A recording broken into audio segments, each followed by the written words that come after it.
Welcome to the Hockey Writers Blackhawks Banter, a weekly show with our top Chicago Blackhawks writing crew, bringing you the latest news, rumors, trades, player grades, game results, and much more.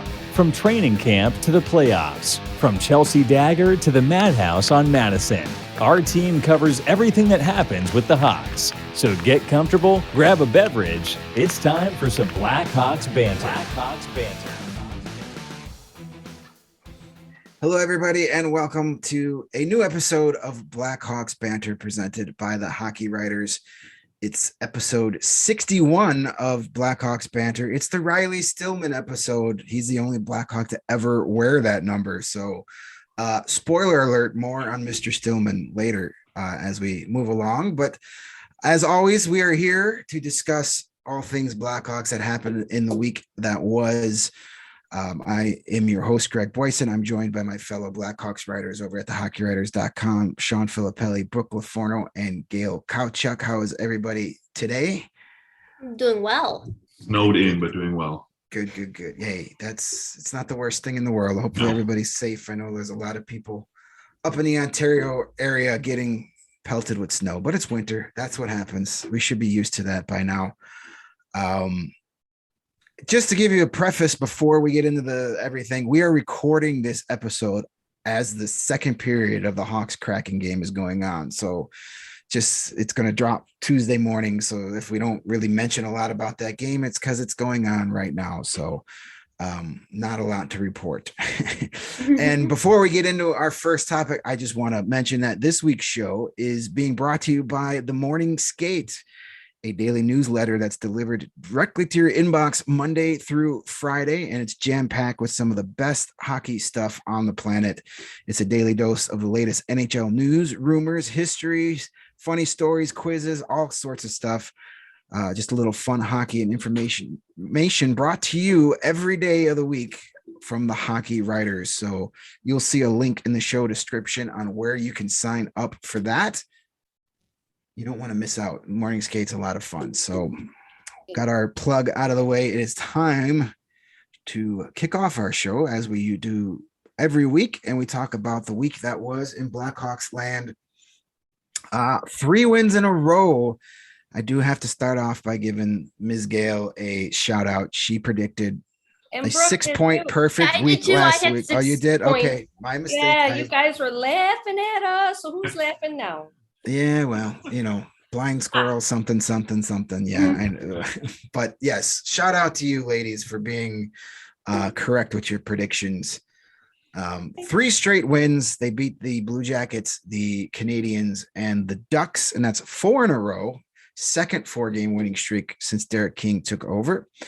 So we're going to talk about some of the things that happened during the week. And Gail, we're going to start off with you, and you want to talk about our leading scorer, top player, Mr. Alex DeBrincat, and being an NHL All-Star for the first time in his career. Yes, I think we would be remiss if we did not mention this right off the bat, that Alex DeBrincat was selected as the representative for the Chicago Blackhawks for the All-Star festivities, which will be February 4th and 5th.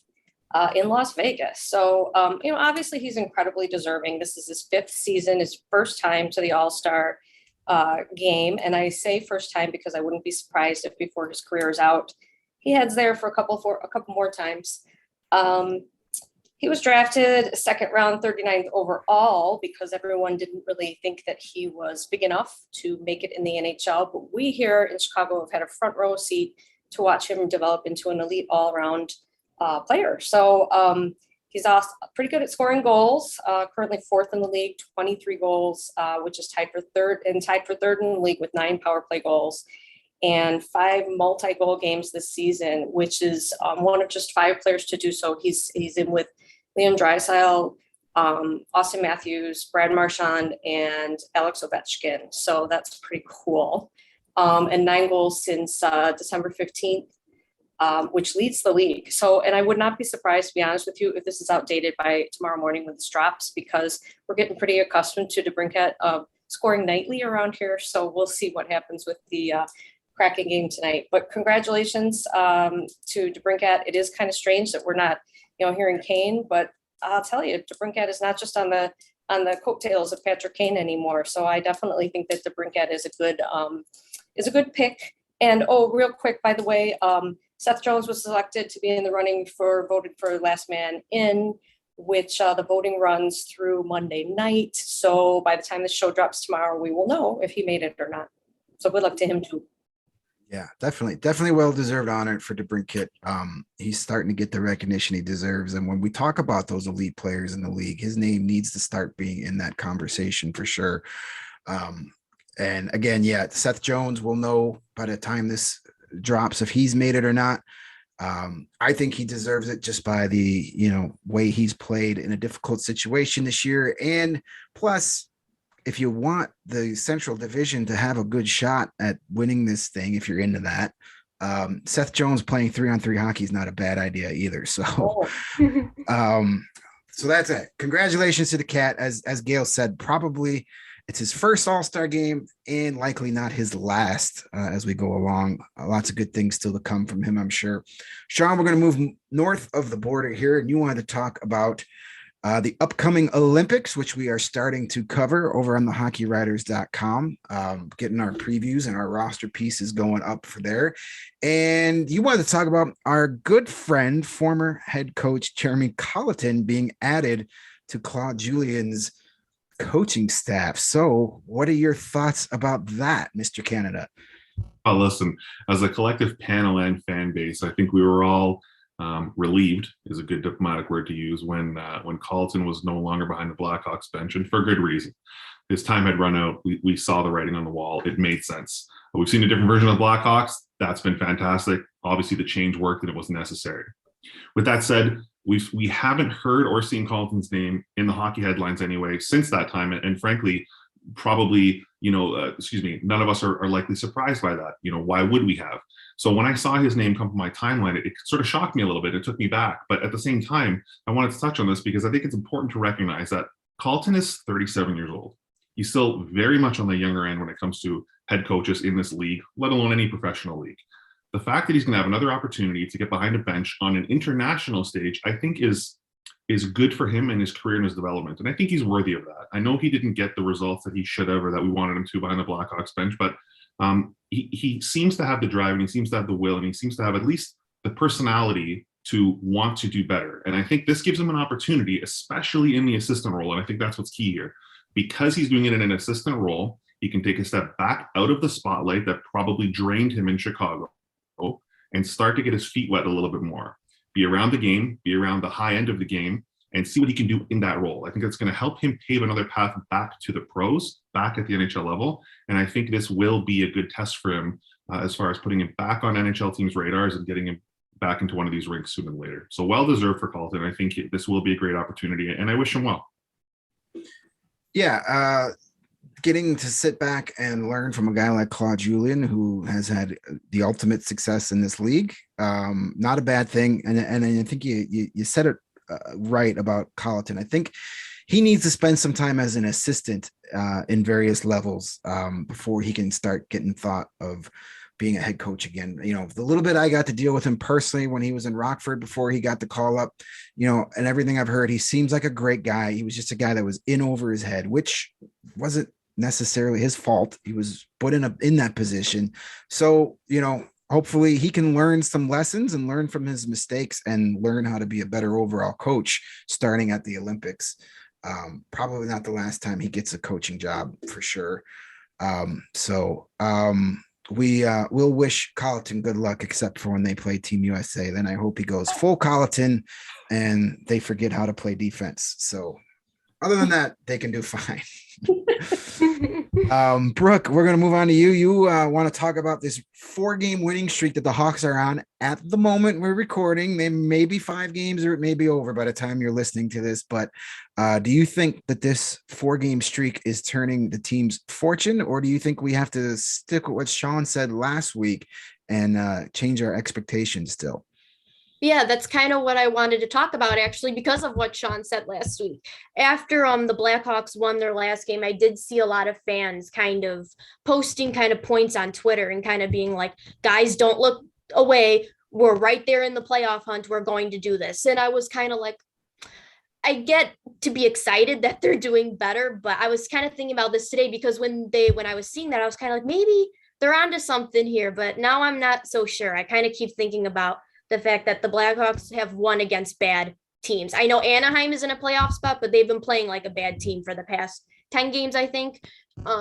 So I do think we should stick with what Sean said and stick to what the expectations are. They're still not an elite team, but it is nice to see them kind of string some wins together, even if it is against bad teams. And I think that's what's so frustrating. Like someone said, they're like too good to be bad and too bad to be good. They're just kind of right there. But like I said, it's nice to see, but maybe still hold off the expectations of playoffs just yet. Yeah, I think that's easy to agree with that. The Columbus team's been struggling. Montreal, they were in the second night of back-to-backs. They're one of the worst teams in the league. You needed overtime to beat them. Anaheim was another team that's on the second night of a back-to-back traveling to get to Chicago. They are in a playoff position now, but their last month has not been good. They've kind of come back down to earth. So yeah, I think we still have to temper those expectations, and it shouldn't change any plans they had at trading off assets here down the stretch. But we'll see where we are come next week, and in a couple of weeks that could change. But yeah, I still think we have to take this with a grain of salt. And I wanted to just talk a little bit briefly about something that we've talked about before, but it's still kind of a head scratcher, and that's the time on ice situation with the Hawks. You know, Derek King still doesn't like to spread out that time a lot. You know, I understand, we've talked about it a lot. This is a top heavy team. The bottom six, you look at that lineup every time in pregame skate and you're like, ugh, that bottom six is just not good. And I understand, but you have to start giving guys more time for two reasons. They're never going to get better playing just a few shifts a night, and you're going to wear out your top six at some point. If you're trying to make a playoff run here, you're going to kill your horses here by playing them so much this time of the year. Three guys in particular: Henrik Borgstrom, Dominik Kubalik, and Philip Kurashev.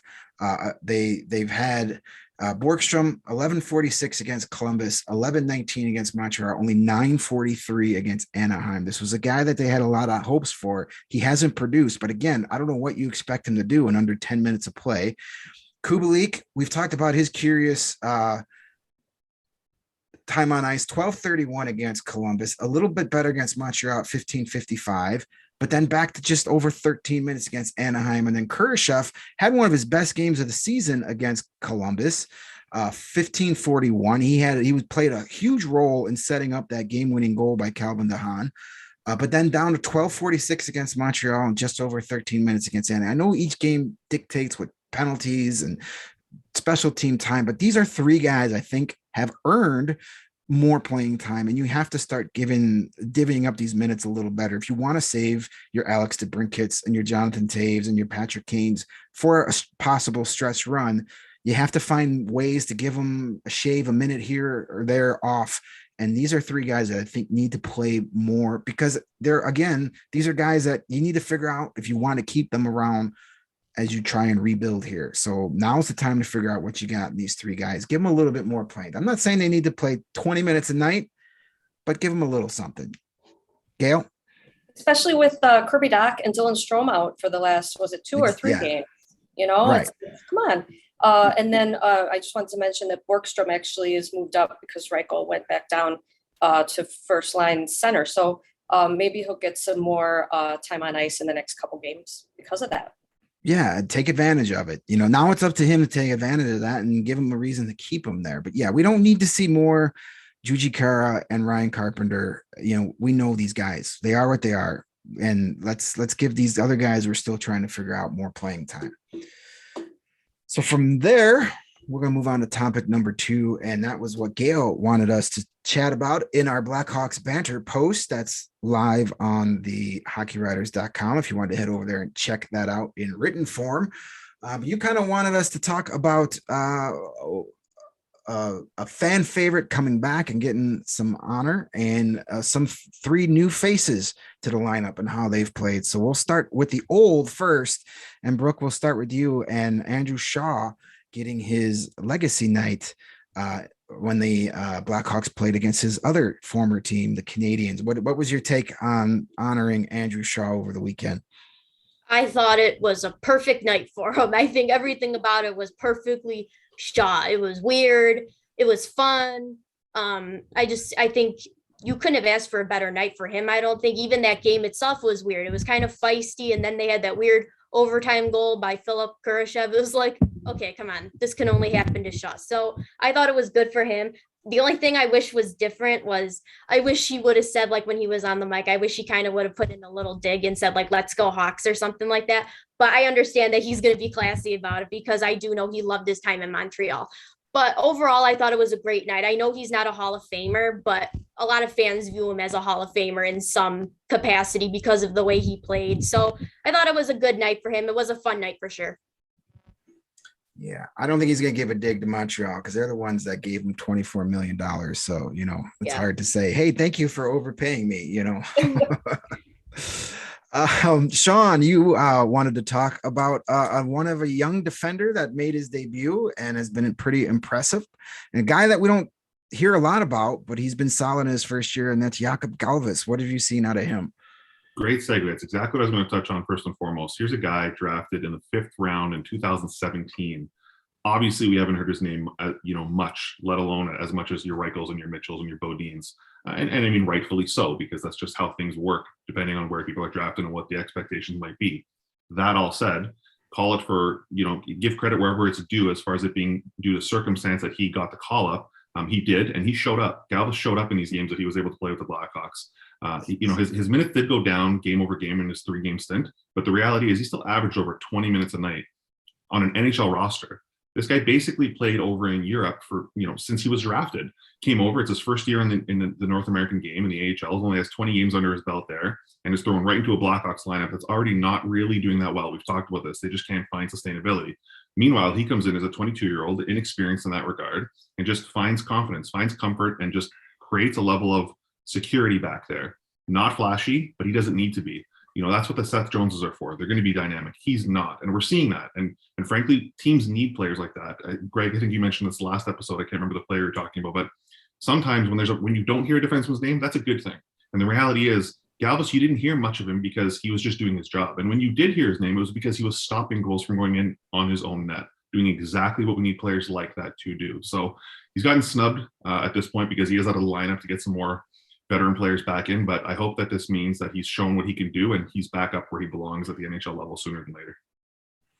Yeah, he was a very pleasant surprise. He's been solid for Rockford this year. I've seen a lot of them play down there, and it's a lot of the same that we saw here. Nothing that blows you out of the way, and you don't even realize he's out there half the time. And when you're a defenseman, that's not a bad thing. I kind of equate it to offensive linemen in football.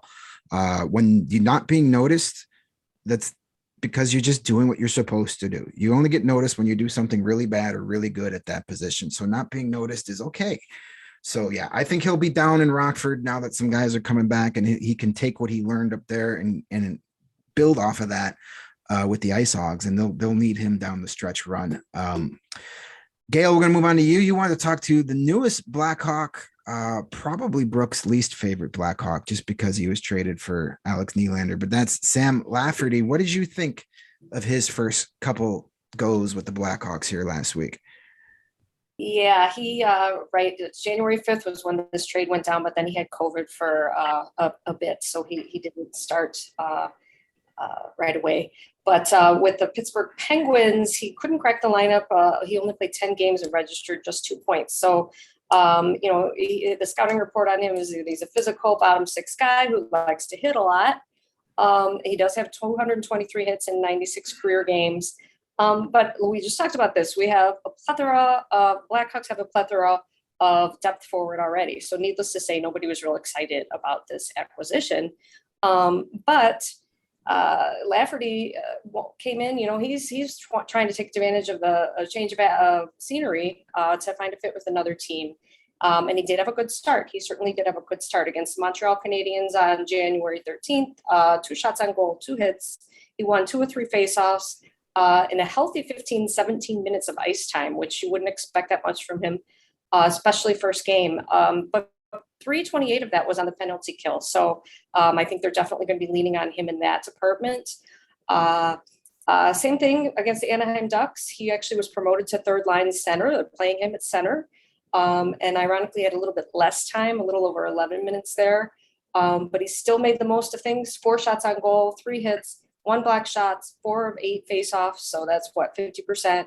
And I think that the reason that they might have brought him on, rumor has it that the Blackhawks really are going to be committing to this rebuilding mold.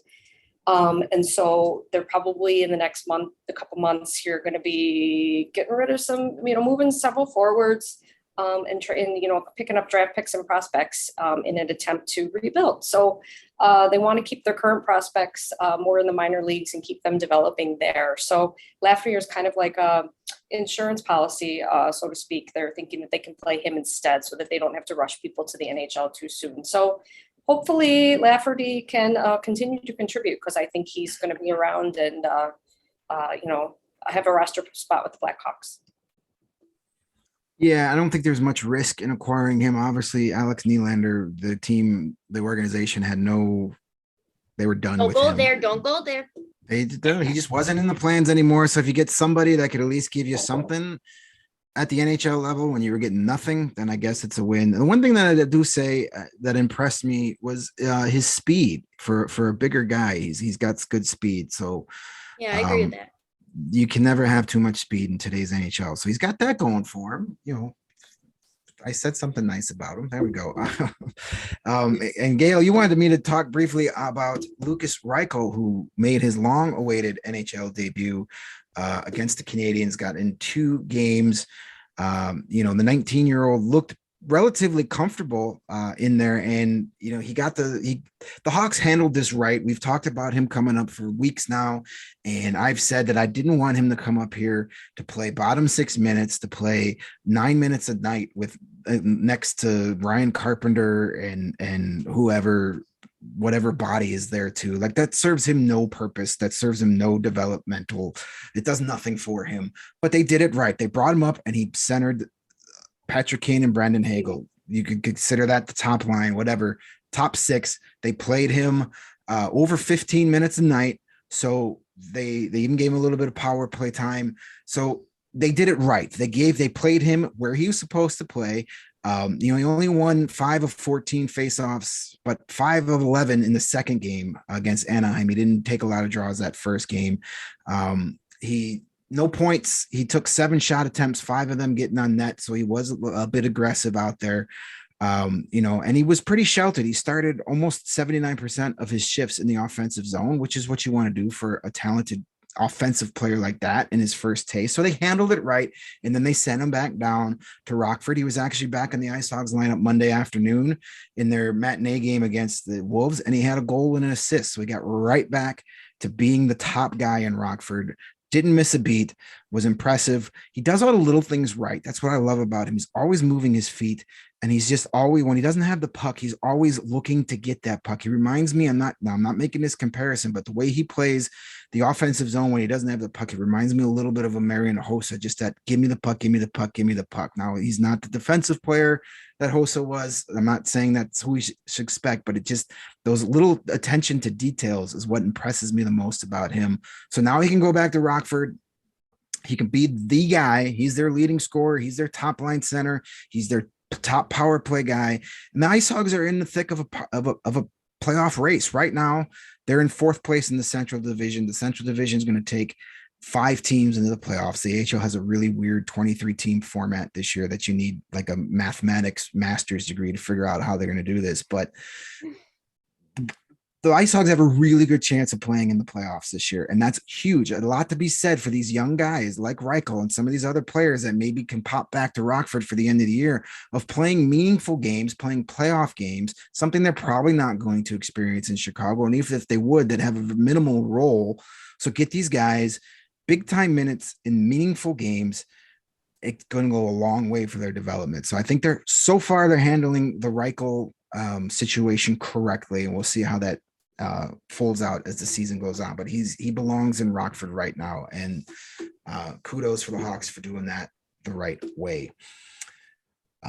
Before we get into our next topic, I just want to remind everybody to sign up for that Hockey Writers Morning Skate newsletter. You can head over to morningskate.io for your email address in the little box there, and then you'll get the best daily newsletter for hockey delivered weekday mornings, 8 a.m. So you'll be the first one to know all the top hockey news, so you can be the most important person at the water cooler every morning. Do people still hang out at water coolers, or did I just completely date myself right there? I don't know if anybody goes to work anymore these days. Well, this is true. You can be the first person in your Zoom meeting to know the hockey news, or yeah, whatever. So we're going to move on. Second half of our show. This is where we kind of give out some shout outs and make some predictions for the week ahead. Our player recognition topic. We want to talk about some guys that stood out this week, maybe for good, maybe for bad. We'll find out. But Sean, you wanted to give a shout out to Patrick Kane, who, we're starting to see Patrick Kane things from again. Yeah, shocking that his name seems to come up every single week on this show, let alone around their headlines, as it should. But on this show, back to that point, the headlines that we've been giving him haven't really been that great, given the fact that he has been goalless since December 4th. He went on a 13-game run without goals, and essentially we've touched on exactly what the Blackhawks need, which is that they need more scoring out of him. That said, we simultaneously also give him credit where it is due, because he still throughout that span has been the leading point producer on this team. However, it's just sort of seemed that there's been a shift of importance and a shift of impact, and we've given that the attention that it's deserved. Well, let's flip the script. He's now on a 2-game goal scoring streak, so I think he deserves the attention that is now due for accomplishing that feat. He scored back-to-back games, both on the power play, both with Alex DeBrincat by his side, which is a segue into my next point, that King needs to get him and DeBrincat back on the same line. He's tried this experiment back and forth. He's split them up, and frankly, the team is just not as good when they're not together. That's evidence of that. Kane is now on a 2-game goal scoring streak, thanks in part to Alex DeBrincat. Get them back on the same line. We'll see more of the same out of Kane, and he can continue to score more than every 13 games. So kudos to Kane for getting on the score sheet. Kudos to, stepping up and still producing as he has been, because even through that span, he's been on 7-8-game point streaks anyway, just not scoring. He seems to be back to doing so, which is great, because we see the better version of him when he is. Get him back on the line with DeBrincat, and we'll see even more of it. For sure. Sounds good. It's nice to see him scoring goals again. Hopefully that touch returns. And Gail, you wanted to give out some shout outs to Jonathan Toews. We're going old school here. Kane and Toews back at the top of the class here. What do you got about our captain, Gail? Yeah, I'm not surprised. I actually thought about hyping up Kane as well for his 2 goals. But I just feel like Toews is really kind of just getting into a groove now. I think that he's getting more comfortable after struggling on and off throughout the season. And of course, we all know that he missed all last season for because of health issues. But now I just feel like he's really kind of recognized his limitations, and he's learning how to capitalize on his remaining strengths. So 3-game point streak for him, primary assist on Connor Murphy's goal in Columbus, primary assist on Dominik Kubalik's goal against the Canadiens, and he was credited with the secondary assist with Kane's power play goal against the Ducks. So, and of course, he's doing his usual thing with the faceoffs, 27 of 47, 57% in the last 3 games. You can always count on Toews for that. And then he also against the Ducks had 6 shots on goal, which is a a season high for him this season. And he just, you mentioned that put DeBrincat back on, but I feel like Toews has some decent chemistry with the line mates that he's had for a bit here, and that is Alex DeBrincat and Dominik Kubalik. So it's tough. It's tough to figure out how to make it work the right way there. But I just hope that Toews can keep on building on things. And I hate to say it, but that being said, I gave kudos to Dylan Strome last week, and then he went out on COVID protocol. So I really hope that I'm not jinxing Toews. Yeah, if he tests positive before next week, we're just skipping you in this section next week. Yeah. We're not gonna.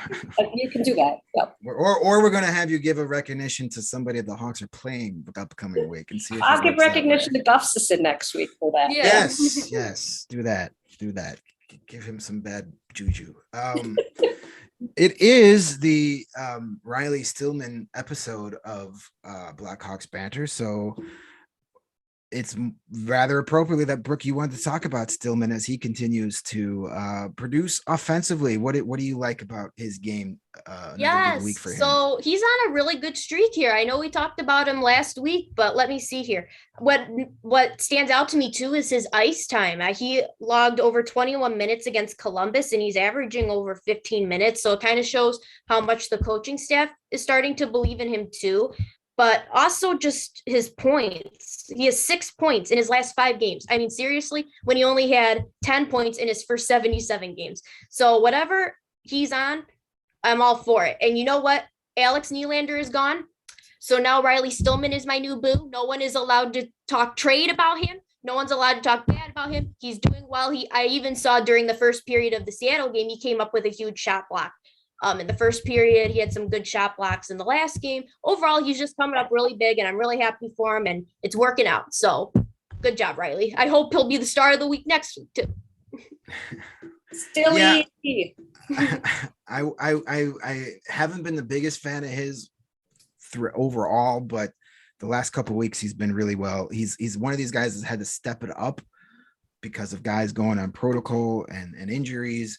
And you always like a guy that when he gets an expanded role takes advantage of it. And that's exactly what he's doing. He's getting more playing time and he's making the best of it. So good for him. And I'm going to mention Dominik Kubalik, who now has goals in 3 straight games. He has a goal here against the Kraken and an assist. So he's coming to life. And I don't think it's a coincidence that Dominik Kubalik is starting to get things going playing with Jonathan Toews and Alex DeBrincat. It's so weird when you put good players with other good players that they actually start producing. Kubalik's been all over the lineup this year. He's been playing with a lot of guys that frankly, I don't know what you expect him to do playing with. So back with Toews, DeBrincat, it's going to give him a lot of space on the ice. He's taking advantage. Said he has goals now in 3 straight games. Granted, the Anaheim goal was an empty net goal, but hey, it's a line drive in the paper. And as a guy that picked him to lead this team in goals, all the empty net goals for Dominik Kubalik. So yeah, he's been doing real good. He's been shooting a lot more. He had 5 total shots in that Montreal and Anaheim set.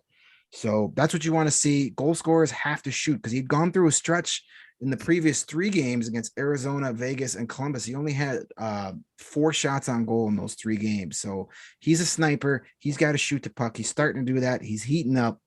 Good for him. We've been waiting for this all season long. So hopefully he's going to get hot here and start earning those game checks. That's all we want to see from him. All right. It's our final segment of the night. It's the popular shootout round. This is where we try and predict the future with some quick fire questions, a 5-round shootout, and we'll go across the table here quickly and see what we got. We're going to get our first look at the Minnesota Wild this week with back-to-back games, a home and home Friday and Saturday. They've been a surprise team, but they've been kind of coming back to earth a little bit. I still have questions about them. So in those 2 games, how many points are the Blackhawks getting against the Wild? Sean, we'll start with you. 2 points. They will win on Sunday. Gail? Yeah, I agree. I think that they'll win at least one of those games, but I don't know if they can do both. Brooke, what do you think? Yep, I think 2. I'm going to agree. I'm going to say they're going to win the home game and lose up in Minnesota.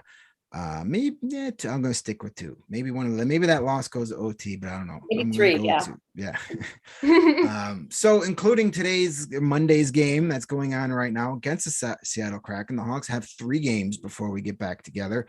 Who is going to score the most goals for the Blackhawks this week? Gail, what do you think?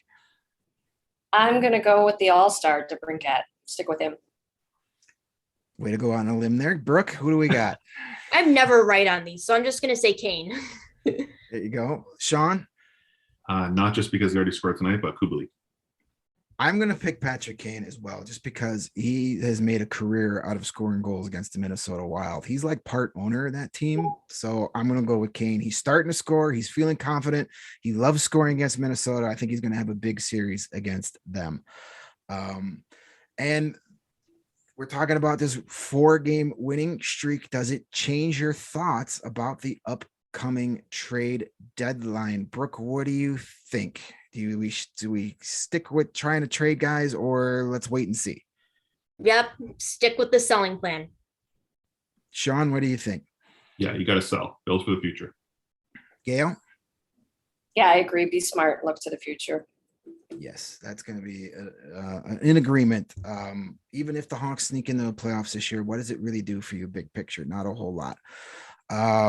We talked earlier about Andrew Shaw getting a legacy night. This is kind of a fun one. What former Blackhawk should get the next one? I looked through the list of all the guys they've done one more shifts to and stuff, but there's a lot of guys they can bring back. So what former Blackhawk deserves to have the next legacy night? Brooke, what do you think?